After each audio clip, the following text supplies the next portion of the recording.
Om Swastiastu. Perkenalkan, kami dari kelompok 12. Nama saya Kadek Dian Wahyuni, NIM 18011110. Dan rekan saya bernama Kadek Ayu Warsini, NIM 18077007. Baik, di sini kami akan mempresentasikan materi mengelola sistem informasi global. Baik, untuk mempersingkat waktu, saya mulai dari latar belakang. Selama tahun 1980-an dan awal tahun 1990-an, perusahaan raksasa multinasional banyak menyelesaikan pembangunan sistem informasi global mereka atau GIS atau Global Information System. Tetapi masih terdapat beberapa hal lain yang masih harus diselesaikan dalam rangka menyempurnakan sistem pengelolaan informasi berbasis komputer yang mendunia ini. Pada tahun 2000-an, kurang lebih 2070 perusahaan multinasional akan didorong untuk memperbaiki aplikasi sistem informasi dan bentukan arsitektur sistem ini. Sistem yang mulanya dirancang untuk mendukung operasi yang tersentralisasi ataupun tidak tersentralisasi akan ditingkatkan untuk memampukan perusahaan induk dan cabangnya beroperasi sebagai sebuah koordinat suatu sistem yang terintegrasi. Adapun hal yang perlu ditingkatkan dan diintegrasikan secara utuh dalam pematangan sistem informasi dunia adalah peranan sistem informasi berbasis komputer atau Computer Based Information System atau CBIS. Subsistem ini menjadikan segala hal yang berkaitan dengan pengelolaan keuangan perusahaan menjadi jauh lebih mudah dan sederhana dengan penggunaan sistem komputer. Saat ini, tindakan berlangsung dan transaksi terjadi, data dimasukkan ke dalam basis data. Salah satunya adalah ketika data akuntansi ini masuk ke data pusat pengumpulan data yang dilakukan oleh pekerja dan pengawas kendali kualitas saat produksi berlangsung. Pihak manajemen dapat melakukan pemantauan dan waktu itu juga atau real time terhadap kegiatan kendali kualitas yang terjadi. Laporan keuangan standar yang dibuat oleh SEI seperti rekening koran atau income statements dan analisis biaya disajikan berbagai suatu kartu catatan kualitas produk, pengembalian pelanggan, dan proses selanjutnya yang terkait. Strategi dunia global membatasi kendali di bawah perusahaan induknya. Produk untuk seluruh pasaran dunia global dibuat secara terpusat dan dikirim ke cabang-cabangnya. Aliran produk dan informasi di antara perusahaan induk dan cabang bergerak dalam satu arah menuju cabang. Sistem informasi dan strategi ini menempati kapasitas terbesar di lokasi induk dan menonjolkan sentralisasi pada basis data dan proses. Selanjutnya ada pengertian sistem informasi global. Sistem informasi global adalah sistem informasi yang berbasis komputer yang melintasi batas-batas negara di mana perusahaan multinasional dengan sistem tersebut mengintegrasikan seluruh kegiatan perusahaan sebagai penyusunan strategi. Pelaksanaan operasi antara perusahaan induk dan perusahaan cabang bahkan yang dimana perusahaan cabangnya telah tersebar di berbagai negara lainnya. Selanjutnya, mengelola sistem global. Pertumbuhan sistem informasi. Yang pertama ada mengembangkan arsitektur sistem informasi internasional. Arsitektur sistem informasi internasional atau International Information System Architecture terdiri atas sistem informasi dasar yang dibutuhkan oleh organisasi dalam mengordinasikan perdagangan dunia dan berbagai aktivitas lainnya. Strategi dasar yang perlu diikuti saat membuat sebuah sistem internasional adalah memahami lingkungan global di mana perusahaan beroperasi. Ini berarti memahami kekuatan pasar secara keseluruhan atau penggerak bisnis yang mendorong industri ke arah kompetisi global. Yang kedua ada lingkungan global, penggerak dan tantangan bisnis. Pada pengerangan bisnis global ada dua kelompok, yaitu faktor budaya umum dan faktor bisnis umum, di mana faktor budaya umum ini yang mudah dikenali dan telah menggerakkan internasional sejak Perang Dunia Kedua. Teknologi informasi, komunikasi, dan transportasi telah menciptakan desa global di mana komunikasi atau dengan telepon, televisi, radio, atau jaringan komputer di seluruh dunia tidak lagi sulit dan tidak lebih mahal daripada komunikasi secara langsung. Faktor terakhir untuk dipertimbangkan adalah perkembangan dasar ilmu pengetahuan global atau faktor-faktor budaya umum ini menyebabkan internasionalisasi dalam beberapa faktor globalisasi bisnis yang khusus yang mempengaruhi hampir seluruh perindustrian. Perkembangan teknologi komunikasi yang canggih dan kemunculan budaya dunia menciptakan kondisi untuk pasar global. Yang ketiga, paling paling mutakhir. Sebagian besar pengusaha memperoleh sistem internasional yang campur aduk dari masa lalu yang sering didasarkan pada konsep pengembangan pemrosesan informasi pada tahun 1960-an. Ternyata timbul beberapa kesulitan yang signifikan dalam membuat arsitektur internasional yang tepat. Kesulitan tersebut lain perencanaan sistem yang cocok untuk strategi global perusahaan, struktur organisasi dari banyak sistem dan unit bisnis, penyelenggaraan isu-isu yang terkait implementasi dan pemilihan platform teknis yang tepat. Selanjutnya ada strategi global utama menjadi basis struktur organisasional perusahaan global, yaitu ada 3 pokok dihadapi oleh perusahaan-perusahaan dalam meraih posisi global: memilih strategi, mengatur bisnis, dan mengolah wilayah manajemen sistem. Yang pertama ada strategi global dan organisasi bisnis. Strategi global utama menjadi basis struktur organisasional perusahaan global, yaitu eksportir, domestik, multinasional, powerlab, dan lintas negara. Masing-masing strategi ini sesuai dengan struktur organisasi perusahaan yang spesifik.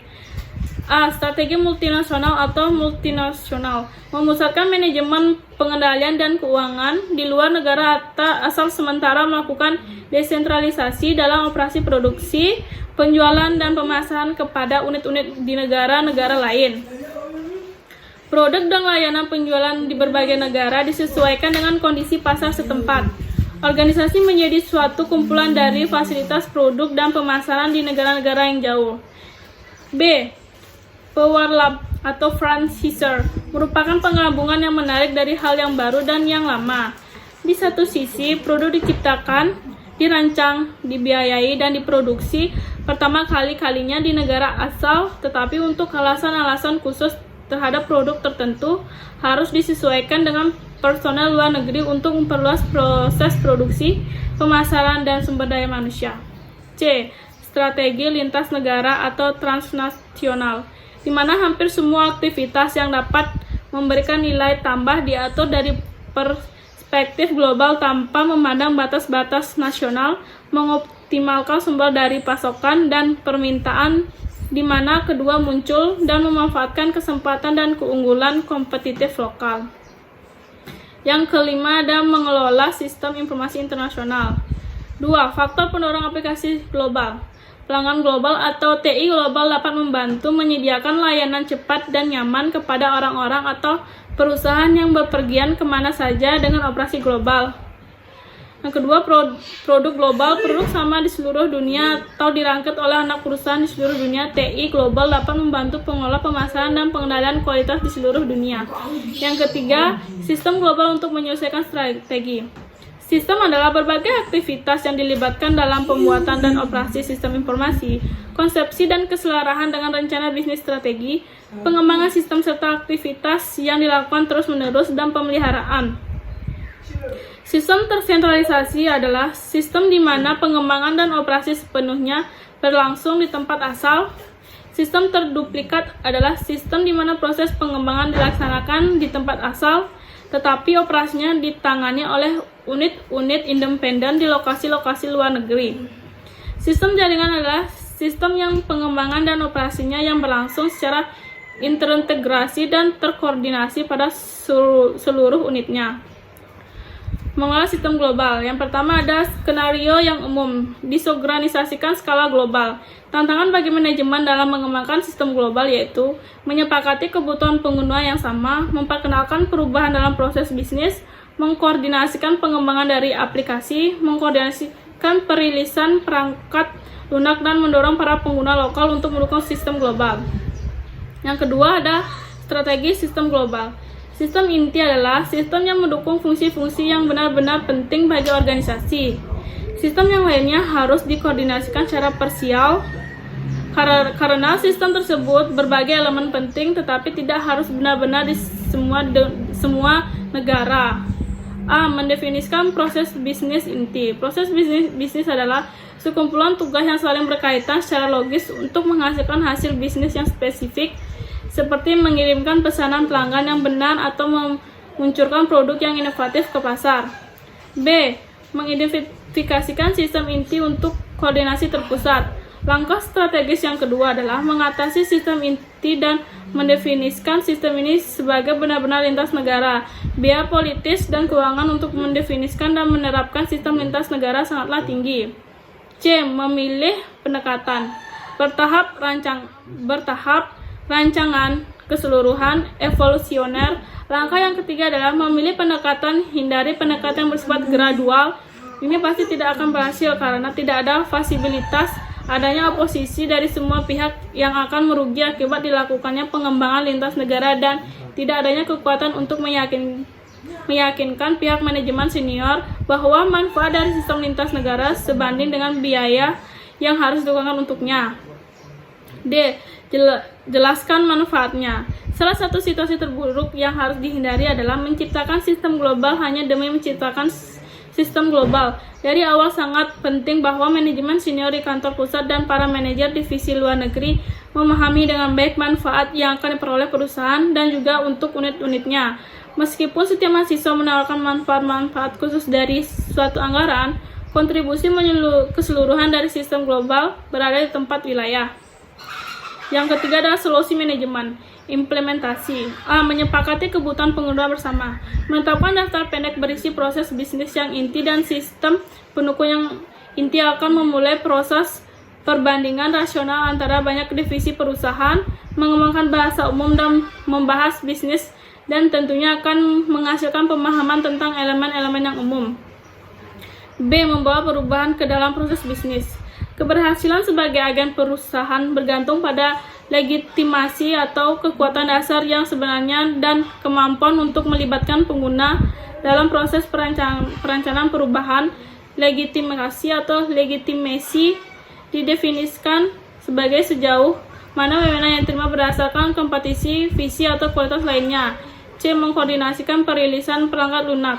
Perusahaan dapat membentuk prosedur untuk memastikan bahwa semua unit operasi beralih ke perangkat lunak yang telah dipengaruhi pada saat yang bersamaan sehingga perangkat lunak setiap orang akan saling compatible. D. Mendorong pengguna lokal untuk mendukung sistem global. Taktik keseluruhan untuk menghadapi unit-unit lokal yang melawan dalam sebuah perusahaan lintas negara adalah kooptasi. Kooptasi didefinisikan sebagai bahwa pihak oposisi untuk terlihat dalam proses perencanaan dan implementasi dari solusi tanpa memberikan kendala atas arah dan sifat perubahannya. Selanjutnya ada isu dan peluang teknologi untuk rantai nilai global. Ketika perusahaan menentukan suatu model bisnis global dan strategi sistem, mereka harus memilih perangkat keras, perangkat lunak, dan standar jaringan seiring dengan aplikasi sistem yang utama untuk mendukung proses bisnis lokal. Tantangan yang utama adalah menemukan cara untuk menstandarkan platform kompetisi global ketika terdapat banyak sekali variasi dari unit operasi yang satu ke unit operasi lain dan dari satu negara ke negara lain. Yang pertama adalah platform kompetisi dan integrasi sistem. Perkembangan arsitektur sistem informasi lintas negara yang didasarkan pada konsep sistem inti menimbulkan pertanyaan mengenai bagaimana sistem inti yang baru akan cocok dengan sejumlah aplikasi yang ada yang telah dikembangkan di seluruh dunia oleh divisi-divisi yang berbeda, orang-orang yang berbeda, dan untuk jenis-jenis perangkat keras kompetisi yang berbeda. Tujuannya adalah mengembangkan sistem global terdistribusikan dan terintegrasikan untuk mendukung proses bisnis digital dan melintas batas-batas antara negara. Yang kedua adalah konektivitas. Konektivitas adalah kemampuan untuk menghubung sistem dan orang-orang dari perusahaan global ke dalam sebuah jaringan yang terintegrasi sama halnya dengan sistem telepon, tetapi dengan kemampuan transmisi suara, data, dan gambar. Masalah-masalah dalam jaringan internasional yaitu kualitas layanan, keamanan, biaya dan tarif, penundaan dalam pemasangan, kualitas layanan internasional yang lemah, batas-batasan peraturan dan kapasitas jaringan. Yang ketiga ada penempatan perangkat lunak. Jika perangkat lunak yang baru akan diciptakan, tantangannya adalah membangun perangkat lunak yang dapat secara realitas digunakan oleh banyak-banyak unit bisnis dari negara-negara yang berbeda yang ditetapkan bahwa unit-unit bisnis terbiasa dengan proses bisnis mereka yang unik dan definisi dari data. Yang selanjutnya lingkungan global, penggerak dan tantangan bisnis. Penggerak bisnis global dibagi menjadi dua kelompok, yaitu faktor budaya umum dan faktor bisnis khusus. Yang pertama adalah faktor budaya umum. teknologi transportasi dan komunikasi global. Selanjutnya ada perkembangan dari budaya global, munculnya norma sosial global, stabilitas politik, dasar ilmu pengetahuan global. Yang kedua ada faktor bisnis khusus, pasar global, produksi dan operasi global, koordinasi global, tenaga kerja global, dan skala ekonomi global. Selanjutnya ada faktor pendorong aplikasi bisnis global. Pelanggan global atau TI global dapat membantu menyediakan layanan cepat dan nyaman kepada orang-orang atau perusahaan yang bepergian kemana saja dengan operasi global. Selanjutnya ada produk global. Produk sama di seluruh dunia atau dirakit oleh anak perusahaan di seluruh dunia atau TI global dapat membantu mengelola pemasaran dan pengendalian kualitas di seluruh dunia. Selanjutnya ada operasi global. Bagian-bagian dari operasi produksi atau perakitan ditugaskan ke anak perusahaan berdasarkan pada perubahan ekonomi atau kondisi lainnya. Selanjutnya ada sumber daya global. Penggunaan dan biaya dari perlengkapan fasilitas dan orang-orang di seluruh dunia dibagi bersama anak-anak perusahaan dari sebuah perusahaan global. TI global dapat menelusuri sumber daya yang dibagi semacam itu. Selanjutnya ada kerja sama global. Pengetahuan dan keahlian para mitra kerja dalam perusahaan global dapat dengan cepat diakses, dibagi dan diatur untuk mendukung usaha perorangan atau sekelompok. Hanya TI global yang dapat membantu kerjasama tersebut. Baik, sekian dari presentasi dari saya. Selanjutnya akan dijelaskan oleh teman saya. Baik, di sini saya akan melanjutkan presentasi dari rekan saya, yaitu materi selanjutnya tentang pengembangan arsitektur sistem informasi internasional. Arsitektur sistem informasi internasional terdiri atas sistem informasi dasar yang dibutuhkan oleh organisasi dalam mengkoordinasikan perdagangan dunia dan berbagai aktivitas lainnya. Strategi dasar yang perlu diikuti saat membuat sebuah sistem internasional adalah memahami lingkungan global di mana perusahaan beroperasi. Ini berarti memahami kekuatan pasar secara keseluruhan atau penggerak bisnis yang mendorong industri ke arah kompetensi global. Penggerak bisnis adalah kekuatan dalam lingkungan yang harus direspon perusahaan dan yang mempengaruhi arah gerak perusahaan. Setelah mengaji lingkungan global, selanjutnya memikirkan strategi perusahaan untuk berkompetensi dalam lingkungan tersebut. Bagaimana perusahaan akan meresponnya, dapat mengabaikan pasar global dan berfokus pada kompetensi domestik saja, menjual ke seluruh dunia dari pusat domestik atau mengatur produksi dan distribusi di seluruh dunia. Selanjutnya, yaitu materi tentang mengelola perkembangan peranti lunak global. Berikut merupakan komponen biaya utama dari pengembangan peranti lunak di luar negeri. Yang pertama, biaya kontrak. Sebagian besar biaya ini untuk tenaga kerja yang dibutuhkan dalam proyek programmer, insinyur peranti lunak, analisis sistem, spesialis jaringan, manajer tim proyek. Yang kedua, biaya pemilihan vendor. Yang ketiga, biaya manajemen transisi dan transfer pengetahuan. Yang keempat, biaya tenaga kerja domestik. Dan yang kelima, biaya untuk memperbaiki proses pengembangan peranti lunak. Selanjutnya, penggerak dan tantangan bisnis. Penggerak bisnis global dapat dibagi ke dalam dua kelompok, yaitu faktor budaya umum dan faktor bisnis khusus. Beberapa faktor budaya umum yang mudah dikenali telah menggerakkan internasionalisasi sejak Perang Dunia Kedua. Teknologi informasi, komunikasi, dan transportasi telah menciptakan desa global di mana komunikasi atau dengan telepon, TV, radio, atau jaringan komputer di seluruh dunia tidak lagi sulit dan tidak lebih mahal daripada komunikasi secara langsung. Kebudayaan global yang dibentuk oleh TV, internet, dan media global lainnya seperti film yang saat ini membuat berbagai budaya dan orang mengembangkan ekspektasi-ekspektasi yang benar dan salah, yang baik dan tidak baik. Perkembangan dasar ilmu pengetahuan global pada akhir Perang Dunia Kedua, pengetahuan, pendidikan, sains, dan keahlian industri sangat terkonsentralisasi di Amerika Serikat, Eropa Barat, dan Jepang. Sementara sisanya sering disebut dunia ketiga. Tapi sekarang Amerika Latin, Cina, India, Asia Tenggara, dan Eropa Timur telah membanggakan pusat-pusat pendidikan, industri, dan penelitian yang sangat baik, sehingga membuat dasar ilmu pengetahuan semakin besar secara luas dan demokratis. Faktor-faktor budaya umum ini menyebabkan internasionalisasi dalam beberapa faktor globalisasi bisnis khusus yang mempengaruhi hampir seluruh perindustrian. Perkembangan teknologi komunikasi yang canggih dan munculnya budaya dunia menciptakan kondisi untuk pasar global. Konsumen global tertarik untuk mengonsumsi produk-produk yang mirip yang telah diterima dari sisi budaya. Untuk merespon pemerintahan ini, produksi dan operasi global telah bermunculan dengan koordinasi online yang presisi antara fasilitas produksi di tempat terpencil dan kantor pusat yang berjarak ribuan mili. Selanjutnya yaitu strategi global dan organisasi bisnis. 4 strategi global utama menjadi basis struktur organisasional perusahaan global, yaitu eksportir domestik, multinasional, pewaralaba, dan lintas negara. Strategi eksportir domestik dicirikan dengan terpusatnya aktivitas perusahaan di negara asal perusahaan tersebut. Hampir semua perusahaan internasional dimulai dengan cara ini. Kemudian beberapa berubah ke bentuk lainnya. Produksi keuangan atau akuntansi, penjualan atau pemasaran, SDM, dan manajemen strategis diatur untuk mengoptimalkan sumber daya di negara asal. Penjualan internasional kadang dilangsungkan menggunakan perjanjian agensi atau anak perusahaan. Tapi pemasaran luar negeri ini lebih bergantung pada dasar dan strategi pemasaran di negara asal. Strategi multinasional memusatkan manajemen keuangan dan pengendalian di luar negara asal sementara melakukan desentralisasi dalam operasi produksi, penjualan, dan pemasaran kepada unit-unit di negara-negara lain.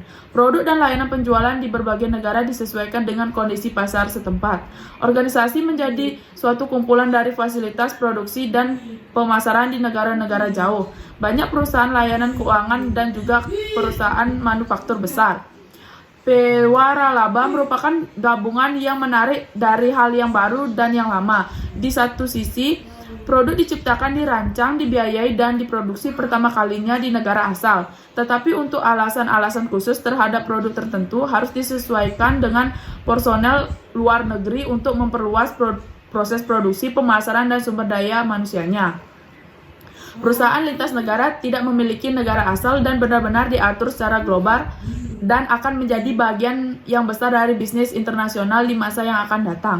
Perusahaan lintas negara tidak memiliki kantor pusat tunggal, tetapi memiliki banyak kantor pusat yang mungkin juga sebuah kantor pusat dunia. Dalam strategi lintas negara, hampir semua aktivitas yang dapat memberikan nilai tambah diatur dari spesifik global tanpa memandang batas-batas nasional, mengoptimalkan sumber dari pasokan dan meminta dimanapun keduanya mereka muncul memanfaatkan kesempatan dari keunggulan kompetitif lokal. Selanjutnya ada level dan strategi penerapan sistem informasi global. Strategi multinasional. Strategi ini merupakan desentralisasi yang dimana perusahaan cabang diizinkan untuk mengembangkan produk serta memasarkannya secara mandiri di wilayah operasi tersebut. Strategi ini merupakan strategi tertua yang terkenal serta telah diterapkan perusahaan-perusahaan di Eropa sebelum Perang Dunia Kedua yang disebut strategi lepas tangan. Strategi ini adalah biasa dibilang kebalikan dari strategi multinasional, yang dimana menerapkan sentralisasi. Strategi ini membatasi kendali dari perusahaan cabang oleh perusahaan induknya, sehingga produk-produk dibuat di perusahaan induk yang kemudian dikirim kepada perusahaan-perusahaan cabang. Aliran produk dan informasi bergerak satu arah dari perusahaan induk ke perusahaan cabang. Strategi ini menempatkan pekerjaan terbesar adalah di perusahaan induk terhadap basis data dan informasi. Strategi internasional. Strategi ini merupakan perpaduan strategi antara strategi multinasional yang menerapkan kendali desentralisasi serta strategi dunia global yang menerapkan kendali sentralisasi. Dalam penerapannya, manajemen di perusahaan induk yang mempunyai pengetahuan dan keterampilan dalam memasuki pasar dunia menetapkan standarisasi produk serta menunjuk cabang-cabang untuk menyesuaikan produk, proses, dan strategi ke daerah operasi masing-masing dengan berdasarkan standarisasi yang telah ditetapkan manajemen perusahaan induk.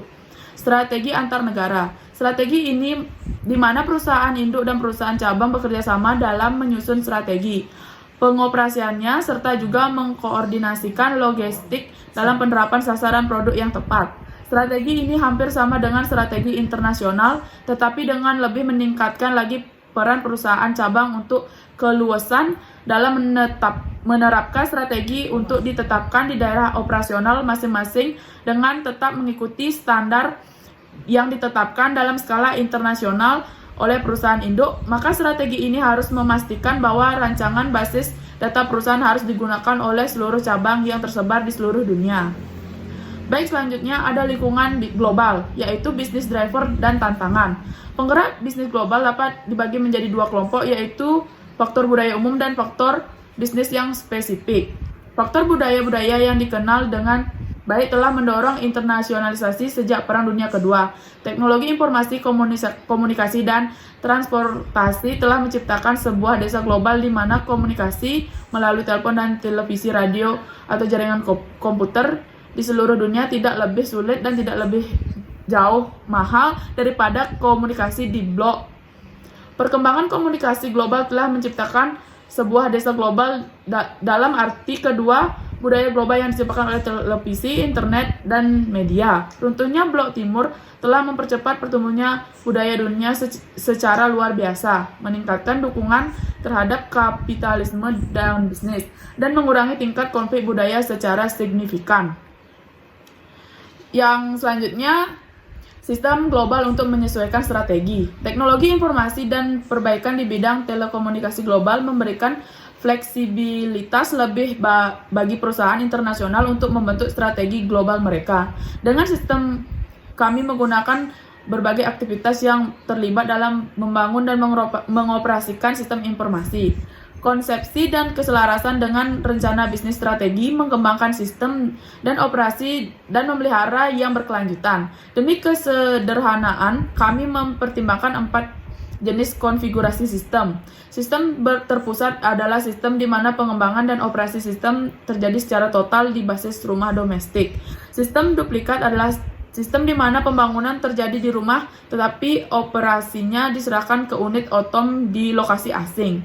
Sistem desentralisasi adalah sistem di mana masing-masing unit asing merancang solusi dan sistem unitnya sendiri. Sistem jaringan adalah sistem pengembangan dan operasi sistem yang terjadi secara terpadu dan terkoordinasi di semua unit. Selanjutnya, terorganisasi bisnis. Untuk mengembangkan struktur pendukung sistem informasi dan perusahaan global, sebuah perusahaan perlu mengikuti prinsip-prinsip ini, yaitu atur aktivitas penambahan nilai di sepanjang garis keunggulan komparatif, mengembangkan dan mengoperasikan unit sistem pada setiap aktivitas perusahaan regional, nasional, dan internasional, membangun di kantor pusat dunia sebuah kantor tunggal yang bertanggung jawab atas pengembangan sistem internasional, posisi kepala informasi kepada global. Banyak perusahaan sukses telah merancang struktur sistem organisasi sesuai prinsip-prinsip ini. Keberhasilan perusahaan-perusahaan ini tergantung tidak hanya pada aktivitas organisasi yang tepat, tetapi juga pada bahan utama, tim manajemen yang dapat memahami risiko dan manfaat sistem internasional dan dapat merancang strategi untuk mengatasi risiko. Selanjutnya, isu-isu teknologi dan peluang untuk rantai nilai global. Begitu perusahaan mendefinisikan model bisnis dan strategi sistem global, mereka harus memilih standar perangkat keras, perangkat lunak, dan jaringan beserta aplikasi sistem utama untuk mendukung proses bisnis global. Selanjutnya yaitu ada isu data global. Isu utama adalah Transborder Data Flow atau TDF, di mana data bisnis mengalir menyeberangi batas-batas negara melalui jaringan telekomunikasi. Ada beberapa kendala yang timbul adalah yang pertama dianggap melanggar regulasi ekspor dan impor. Yang kedua, transfer data pribadi dianggap melanggar legislasi privasi. Yang ketiga, adanya proteksi khusus terhadap TI lokal maupun pekerjaan lokal. Yang keempat, perlunya manajemen dan standarisasi data global. Yang kelima, adanya perbedaan bahasa dan budaya. Selanjutnya, pengembangan sistem global. Yang pertama, strategi memilih aplikasi terbaik dari semua subsidiari untuk digunakan sebagai aplikasi global. Yang kedua, membentuk tim mengembang multinasional yang mewakili berbagai subsidiari. Yang ketiga, pengembangan paralel di mana masing-masing subsidiari mengerjakan bagian interference-nya masing-masing. Selanjutnya yaitu kesimpulan. Ada banyak manfaat dalam mengembangkan sistem informasi global. Salah satunya bisa memperluas jaringan bisnis sampai pada tingkat global yang berpengaruh terhadap besarnya jumlah pendapatan. Dan kita tahu bahwa perusahaan-perusahaan besar yang produknya banyak kita nikmati saat ini kebanyakan sudah sampai pada tingkat global. Namun seperti yang pernah disebutkan bahwa dalam mengembangkan sistem informasi global bukanlah perkara yang mudah. Ada berbagai macam strategi yang biasanya mereka terapkan dalam mengembangkan sistem informasi global. Mereka yang telah dikelompokkan oleh para ahli, strategi multinasional, strategi dunia global, strategi internasional, serta strategi antar negara, ekspor domestik, waralaba, dan transnasional. Selain itu, perusahaan juga perlu mengumpulkan informasi-informasi yang dibutuhkan dalam memasuki pasar global, serta perusahaan harus menemui bermacam-macam kendala yang bisa berasal dari pihak eksternal perusahaan seperti kebijakan pemerintahan lokal yang kurang mendukung dan adanya perbenturan antara budaya yang berasal dari faktor internal perusahaan itu sendiri, seperti adanya perbedaan kepentingan antara manajemen perusahaan cabang dan perusahaan induk. Baik, sekian presentasi dari kelompok kami. Jika ada salah kata, mohon dimaafkan. Saya tutup dengan Paramasanti. Om Santi Santi Santi Om.